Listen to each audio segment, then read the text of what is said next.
నెల్లూరు జిల్లా కావలి నియోజకవర్గంలో వైసీపీ నాయకులు మద్దిబోయిన రఘు ఆధ్వర్యంలో నియోజకవర్గంలో జరుగుతున్న పరిపాలన ముఖ్యంగా వైఎస్ఆర్సీపీ నాయకుల మీద మా నాయకుడు రామిరెడ్డి ప్రతాప్ కుమార్ రెడ్డి గారి మీద పెడుతున్నటువంటి అక్రమ కేసులకు నిరసనగా బోగోలు వైఎస్ఆర్ కాంగ్రెస్ పార్టీ ఆధ్వర్యంలో నిరసన కార్యక్రమం చేయడం జరిగింది। ఈ కార్యక్రమంలో బోగోలు వైఎస్ఆర్సీపీ కార్యాలయం నుంచి అంబేద్కర్ విగ్రహం వరకు మౌన ప్రదర్శన కొవ్వొత్తుల ర్యాలీ నిర్వహించారు। మహాత్మా రాజ్యాంగాన్ని కాపాడండి అంటూ వేడుకుంటూ అంబేద్కర్ గారికి అర్జీ ఇవ్వడం జరిగింది।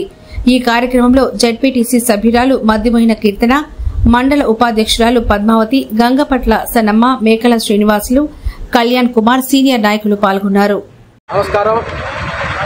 ముఖ్యంగా ఈ రోజు ఈ కార్యక్రమానికి వచ్చేసినటువంటి వైఎస్ఆర్ కాంగ్రెస్ పార్టీ కార్యకర్తలకి, నాయకులకి, మరి ముఖ్యంగా మీడియా మిత్రులకి నమస్కారం తెలియజేసుకుంటూ, మిత్రులారా, ఈరోజు ఈ రాష్ట్రంలో జరుగుతున్నటువంటి పరిపాలన డాక్టర్ బిఆర్ అంబేద్కర్ రచించినటువంటి రాజ్యాంగాన్ని తుంగలో తొక్కి రెడ్ బుక్ రాజ్యాంగం పేరుతో జరుగుతున్నటువంటి పరిపాలన మీద ఈరోజు బోగోలు మండలం వైఎస్ఆర్ కాంగ్రెస్ పార్టీ ఆధ్వర్యంలో ఈ కొవ్వొత్తుల ర్యాలీ, అదేవిధంగా నవభారత రాజ్యాంగ నిర్మాత డాక్టర్ బిఆర్ అంబేద్కర్ గారికి అర్జీ ఇవ్వడం జరిగింది।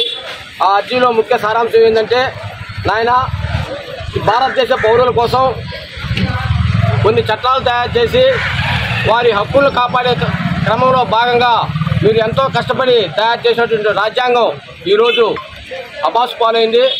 ఈ రాష్ట్రంలో అక్రమ కేసులు, తప్పుడు కేసులు ఎక్కువగా మోపటం, పౌరుల యొక్క వారి హక్కులను కాలరాయటం జరుగుతుంది। దీన్ని వాళ్ళ మనసు మార్చి వారికి పౌరులకు రక్షణ కల్పించవలసిందిగా కోరుతూ అంబేద్కర్ గారికి ఈరోజు ఈ అర్జీ ఇవ్వడం జరిగింది।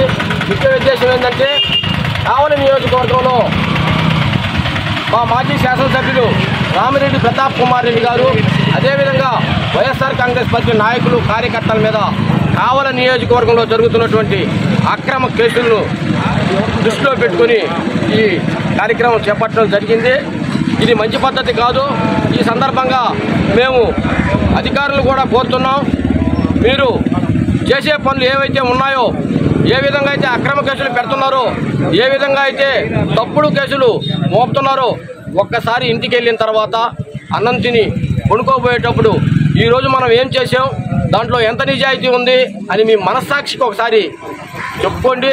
మీ మనస్సాక్షికైనా కానీ మనం చేసింది తప్ప మంచా అనేది కావలి నియోజకవర్గంలో ప్రజలకు అందరికీ కూడా ఈరోజు జరుగుతున్నటువంటి అన్యాయాలు, అక్రమాలు దృష్టికి వచ్చున్నాయి। కానీ మీరు చేసేటటువంటి ఎవరో మెప్పు కోసం, ఎవరో మెహర్బానీ కోసం మీరు చేసేటటువంటి పనులని ఒకసారి ఆత్మ పరిశీలన చేసుకోండి అని ఈ సందర్భంగా మేము కోరుతున్నాం। ఈరోజు ఈ ప్రభుత్వం అధికారంలో ఉండొచ్చు, రేపు ఇంకొక ప్రభుత్వం అధికారంలో రావచ్చు, కానీ ప్రజలకు న్యాయం చేయాల్సిన బాధ్యత మాత్రం ప్రభుత్వ అధికారులుగా మీకు ఉంది। మీరు ఇటువంటి పనులు చేసేటప్పుడు మరోసారి పునఃసమీక్షించుకోండి, మనం మంచి చేస్తున్నామా, చెడ్డ చేస్తున్నామా అనేది గుర్తుపెట్టుకోండి। ఎందుకంటే దేవుడు అనేవాడు ఒకడు ఉన్నాడు, దేవుడు పైన చూస్తున్నాడు। ఎక్కడా కూడా అన్యాయాలు, అక్రమాలు జరిగినప్పుడు దేవుడు దానికి తగిన శాస్తి విధిస్తాడు। చాలా మంది మాట్లాడుతున్నారు, ఏదో పాపం వైసీపీని పాటు దేవుడు గుర్తొస్తాడంట, దేవుడు సాక్ష్యాలు ఇవన్నీ చెప్పుకునేదానికి పనికొస్తాయి। కావలి నియోజకవర్గ ప్రజలతో పాటు ఈ రాష్ట్రంలో ఉన్న ప్రజలందరికీ కూడా ఈ రాష్ట్ర ప్రభుత్వం యొక్క పరిపాలన గురించి అర్థమైంది। ఈ రెడ్ బుక్ పాలన తీసేసి డాక్టర్ బిఆర్ అంబేద్కర్ గారు రచించినటువంటి రాజ్యాంగాన్ని ఈ రాష్ట్రంలో అమలుపరచాలని ఈ సందర్భంగా డిమాండ్ చేస్తూ ఈరోజు ఈ కార్యక్రమానికి చేసిన అందరికీ కూడా నమస్కారాలు తెలియజేసుకుంటూ ముగిస్తున్నాను।